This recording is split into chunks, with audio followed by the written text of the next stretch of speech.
গভীর রাত, চারদিকে নিস্তব্ধতা। হালকা বাতাসে গাছের পাতা নড়ছে। দূরে শেয়ালের ডাক শোনা যাচ্ছে। এক ছোট গ্রামে থাকত রিমি নামে একটি মেয়ে। তার ঘরের জানালাটা ছিল একেবারে পুরনো একটা বট গাছের দিকে। সবাই তাকে সাবধান করে বলতো, রাতে জানালার কাছে যাস না।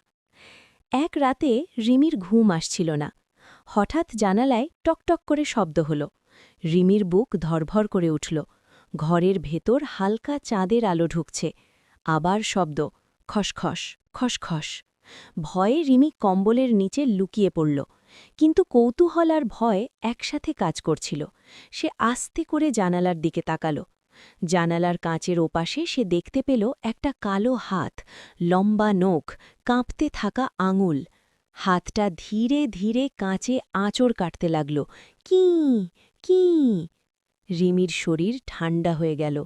সে চোখ বন্ধ করে আল্লাহর নাম নিতে লাগল। হঠাৎ করে ফস শব্দ করে হাতটা ধোঁয়ার মতো মিলিয়ে গেল। জানালার ওপাশে আর কিছুই নেই, শুধু নীরব রাত। পরদিন সকালে গ্রামের বড়রা বলল, ওই বটগাছের কাছে একসময় একটা শিশু হারিয়ে গিয়েছিল। তার আত্মা নাকি এখনও ঘোরে। যারা রাতে ভয় পায় তাদের জানালায় সে হাত দেয়। আজও গভীর রাতে যখন চারদিক একেবারে চুপচাপ হয়ে যায়, কেউ যদি জানালার পাশে দাঁড়ায়, হয়তো সে আবার হাতটা দেখা দিতে পারে।